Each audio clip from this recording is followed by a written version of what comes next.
I know they're gonna come for me like they always do. America is overrated. Go Google that word. America is overrated. I know it's some people's dreams to come to this country. Wow, it's some people's dream. Wow, some of our dream is to leave this country. Hi lovelies and welcome back to my channel. If you're new here, you're welcome to Building the Verse. Don't forget to please subscribe to this channel, turn on notifications so that anytime I upload a video, you will be the first person to be notified. To my returning subscribers, to those people that share my videos, leave commentaries, and also educate each and every one of us, you guys are the real MVP. Alright lovelies, let's dive into today's video. This African is very intelligent. Just listen to what she's saying and tell me if she's right or wrong. Since I moved to Sweden, I've been hearing Africa poor, Africa poor, Africa poor. How is it that a nation that lives under credit is calling Africa poor? Don't bash me, I'm gonna give you an example, okay? In Uganda, if you see someone walking around with the iPhone 12, they paid cash for it. If you see someone having a house, they built it cash. If you see someone driving a car, it's cash. Because in the world where I come from, if you don't have the money, then you can't buy. We don't have credit. Take example Sweden. I can go to a shop, get an iPhone 12, credit. House, credit. Car, credit. Everything is credit. Even underwear, you can get it on credit. So technically, if you lose your job, you lose everything and you can go to the streets, okay? In Uganda, if you lose your job, you get to keep everything. You'll just worry, where am I going to get money for school fees? Then it came to me like, how the hell the people who live in credit call people who pay cash poor? If I didn't have no food, I could go to a mango tree right down the street from where I live and eat mangoes, bro. I could go to a well, there's real life a whole well. If I didn't have no water, I could go to this well right here and get water from it. You know, you can't do that in America. If you don't have no food or you don't have no water, nigga, you got to steal in America. Where's you gonna get water from? On bro grave, where is you gonna find water? Where is you gonna find vegetables, bro? Natural vegetables that's not genetically modified, bro. You wanna know how you can move to Africa, West Africa, comment the word travel. I'm done with this country. How will somebody be working and all your money will be going on bills? You will not even have $100 to save. Nobody told me this part about America. You go on social media, you see people living flashy life. And those flashy life, you will not even know that it's credit card though that is helping their life. If it's 6 months like this, you go to the hospital, they will give you a bill of $5,000, $10, $10,000. Your money is gone. You have an issue with your car, they will be charging you $10,000. Everything in America is expensive. Nobody told me about this part about America. They say America is good. America is all rosy. Not lie. Not lie. Now while I want kilos for this country, you walk. $100 you cannot save. I am done with this country. Children, you people should come. Oh. We are done. Oh, let's go. Come, my children. Let's go. Come. Let's go. We are done with this country. Let's go. All right, come. Let's go. I'd rather be broke in Africa than I would ever be broke in America. Okay, hear me out. First of all, when you broke in America, you broke. You motherfucking next level broke, okay? You broke until payday, broke until I don't know when I'm gonna be able to have money to pay my next bill. I don't know what the fuck I'm gonna do about these kids' school clubs. I don't know how I'm gonna pay this water bill. All the lights gonna get shut off. That kind of broke. But when you broke in Africa, it's a motherfucking peaceful broke. You don't got nothing to worry about. You ain't worried about nothing. Electric's only $20. In some places, you ain't pay rent once a year. If you're here in Kenya, you pay rent monthly, but it ain't even up to that much as it is in the USA. So when you broke over in Africa, it's a peaceful kind of broke. In Africa, as soon as you go outside, you didn't forgot you was even broke. Like, you could be broke and still look good. Nails be only $10. Hair be only $10. Motherfuckers won't even know you broke in Africa. But America, they know when you broke. You down bad and begging broke. Ooh, honey, I don't see how y'all do it in America, honey. I can't do it. I can't do it, honey. I'd rather be broke in Africa than broke in America. Some of y'all wonder, like, what am I do if I ever move over to Africa? How I'm gonna get a job? Where I'm gonna get my income from? Don't worry about that. Don't worry about that shit. Just come to Africa. Come to Africa broke. Figure it out later on, okay? Figure it out when you get over here. Just come to Africa. Come here broke. Let your ass go broke in America. They gonna send an eviction notice on your door in 24 motherfucking hours, okay? How the fuck you gonna pay that $2,000, $3,000 rent? if you're gonna be broke and you're gonna be poor, at least be poor and broke in Africa. At least come to Africa. Since I've been here, I'm like, how are some people out here not wealthy and they're still happy? I see why now. It is actually a pleasure to be broke in Africa. Like, it's still peaceful. It's still motherfucking peaceful in Africa. Even when you're broke in Africa, it's a peaceful type of broke. You are still motivated. Trust me. In America, oh my God, you feel like you have to go to mental hospital after about a month of being broke. After about 2 weeks of being broke in America. Out here, you can be broke for years and still be happy. Trust me. Let's talk about living in America versus living in Uganda. Unless you're making over 300K a year, you're really one incident, one flat tire, one toothache, one pet bill away from being homeless and ruining your life. If you add up all the bills, we're talking about rent, power bill, gas bill, internet, car note, car insurance, paying for gas for your car, and we haven't even talked about buying food yet. We all know buying food is crazy right now. Most of you are one pet bill away from being on the streets. Now, since I've been in Uganda, I paid $1,000 USDs for 3 months in a one-bedroom nice apartment. And I'm telling you guys right now, this place I'm living in now in America is $2,000 a month, okay? We were the first ones to move into this place. This place just got built, and they only asked me for $300 a month. I've been here 30 days, and I haven't needed for nothing. I can rest. I can go get food, real food. It's cheap. We spend about USDs. We probably spend about maybe $10 a day at the most. So I just been resting, eating, doing content. My rent is paid. And what they do is, what's a blessing is that they don't let you pay for 1 month of rent. They make you pay 3 months. So that $1,000 that you're paying in America for 1 month, you can get over here and get 3 months and get a peace of mind, eat some real food, and just enjoy yourself and rest. Also, the weather's like 70 degrees to like 85 degrees every day. There's no daylight saving time. Every day the sun goes down and comes up at the same time. You know what I'm saying? So everything is great over here, great this way. So I would say you guys need to get your passports, start looking at tickets, and 1 month of income, you can live over here for like 3, 4, 5 months. So I don't know what you guys are waiting on. You guys need to at least come in and visit, man, because I know America is so expensive. Everything is just off the charts right now. And I know a lot of y'all are trying to figure out ways to just basically keep your neck above water. America versus Uganda, the clear choice is what it is. 1 month of rent in America can give you 3 months of rent in Uganda in a place in like a condo. So it's a no-brainer. So get your passports. And if you got any questions, I'm here for you, man. I love Uganda. Like I said, the weather is good every day. It's not too cold. It's not too hot. I came with a bunch of hoodies because it was winter in America. The food is great. Like I said, I lost a lot of weight. If I want to travel, I can catch a boda. I don't know what you guys are waiting for. The people are cool. They know I'm different, but they still recognize me, say what's up, and I don't have no problems here at all. So let me know. If you got any questions, man, I'm here for you. But it's a no-brainer. Uganda is a good place to be and a safe place to be. Alright, you know what is crazy? Africa right now are sitting back watching black Americans on TikTok, on Instagram, on YouTube, literally saying something that shocks them. America is overrated. And honestly, for Africans, this sounds like a complete plot twist, because for so long, the narrative that is being pushed across the entire continent is that America is the dreamland, America is paradise, America is the place where everything is possible.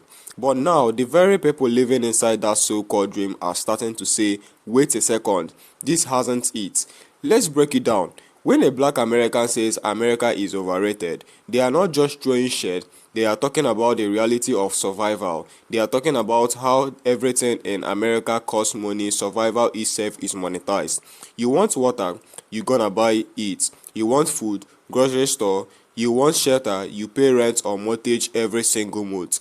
And if you miss a payment, your whole life collapses. It's a constant treadmill. Now, compare that with a lot of African countries. If somebody doesn't have food, they can walk to a mango tree right down the street. They can knock some mangoes down, peel it, and with their bare hands and eat. If they don't have water, there is usually a well, a stream, or some communal source where water flows freely. And I know somebody might say, yeah, but that is poverty. But let's really think about this. Is it poverty, or is it a form of wealth that America can't replicate? Because let's be honest, in America, if you are broke, if you are unemployed, if you don't have money, survival becomes crime. You're gonna steal food, you're gonna figure out how to hustle or scam just to get the basics. There is no free mango tree on the block, there is no community well, there is no place to dig up cassava or pluck vegetables straight from the ground. The system makes sure that if you don't have money, you are finished. And this is what is shocking Africans, because for decades, the US has marketed itself as the land of abundance, but that abundance is locked behind dollar bills, whereas in Africa, there is a different type of abundance, a natural one, a free one. Now, let me pause here and really go deep. Because I know somebody is listening like, oh, so you are saying Africa is better. That is not the point. The point is about survival system. In Africa, the ecosystem itself gives you option. If you are poor in Nigeria, Ghana, Kenya or Congo, you might have a house full of luxury, but you won't die of hunger the same way someone in the US would, because nature still fits you. In America, poverty is violent. Poverty is deadly. Poverty has no safety net. Yes, there is welfare, there is food stamps, but even those are controlled, monitored and limited. And at the end of the day, if you are cut off, that is it. Whereas in Africa, if the government doesn't provide, the land still does. This is what black Americans are starting to notice. They are starting to say, we have been told our whole lives America is the best place on earth. But wait a minute. Why do I need to work 2 or 3 jobs just to pay rent, just to eat basic food, just to survive? And if I lose my job, I lose my whole life. That doesn't sound like a dream. And this is where the cultural clash begins. Africans hear this and they are stunned, because back home, people are fighting, crying, hustling, selling everything they own just to get one visa to America. Parents sell land, take loans, sacrifice everything just to send their child to the United States, and then they log on to TikTok and hear a black American saying America is overrated. It sounds like a blasphemy to them. But think about it, Africans are measuring America by what they don't have. Skyscrapers, highways, electricity 24/7, salaries in dollars, while black Americans are measuring Africa by what they don't have. Freedom from bills, freedom from rent, natural resources that don't come with a barcode, it's two different vantage points. Now let's go even deeper, because this conversation isn't just about food and water. It's about the philosophy of life. In America, life is individualistic. Every man for himself. In Africa, life is communal. You fall down, your neighbor knows. Your family intervenes, somebody shares food with you, somebody covers you. That social net still exists. In America, you could be living next door to somebody for 10 years and not even know their name. You die in your apartment and nobody notices until weeks later. That is not freedom, that is isolation. So when black Americans say America is overrated, they are not just talking about mangoes and wells, they are talking about a whole system that looks like wealth but feels like chance. Yes, you got a car but you are making payments. Yes, you got a house but you own the bank for 30 years. Yes, you got a food but it genetically modified, processed and killing you slowly. Africans don't see that side from the outside. They see the Instagram side, the nice car, the big house, the designer clothes, the dollar bills. They don't see the debts, the credit cards, the medical bills, the grind. And this is where the clash and understanding comes in. Africans will look at black Americans and say, you are ungrateful, you have opportunities we will kill for. Meanwhile, black Americans look back and say, you don't know what it costs to live here. It looks like a blessing from afar, but inside it feels like prison. Let me give you an example. In Africa, let's say you don't have money for rent. Your landlord will pressure you, maybe threaten you, maybe kick you out, but you can go to the village, stay with family, build a mud house, or find some basic form of shelter. In America, if you can't pay rent, the sheriff literally puts your stuff on the streets. You become homeless overnight, and homelessness in America isn't like homelessness in Africa. In Africa, even the homeless still have some access to community, to shared food, to some corner of land. In America, homelessness means tents under the highway, police harassment, and zero survival safety. Now, let's stretch this further. Let's talk about food quality. In Africa, vegetables grow in the ground, tomatoes taste like tomatoes, mangoes taste like mangoes. You eat real yam, real cassava, real fish. In America, everything is chemical. GMO, preserved, packed, artificial, and the kicker, it costs money to eat natural. Organic food in America is like luxury, meanwhile in Africa, organic is just life. So when somebody says America is overrated, they are comparing these two lifestyles. One looks rich but feels poor, the other looks poor but feels rich in certain ways. Now let's bring race into the conversation, because we can't ignore that black Americans saying this hasn't just speaking as citizens of US. They are speaking as black people in a country that was never built for them to strive. A country where racism, discrimination, and systemic barriers still hold them down. So when they say America is overrated, they are also saying, don't sell me dreams about this country when this country has never loved me. Africans sometimes don't understand this layer, because from the outside, America looks like an equal opportunity land, but from the inside, black Americans know the struggle, the police brutality, the job discrimination, the education gap, the wealth gap. Is not just about mangoes and wells, it's about dignity. Now let's flip this again, because this isn't a one-sided conversation. Africans also have a right to say, wait, but in America you have infrastructures, you have roads, you have hospitals, you have a government that despite its corruption still functions better than many of ours. And that is true. Africa has its own deep challenges: corruption, poor governance, infrastructure gaps, poverty that is not romantic but brutal. But here's the thing, both realities exist. America is overrated because the dream is exaggerated.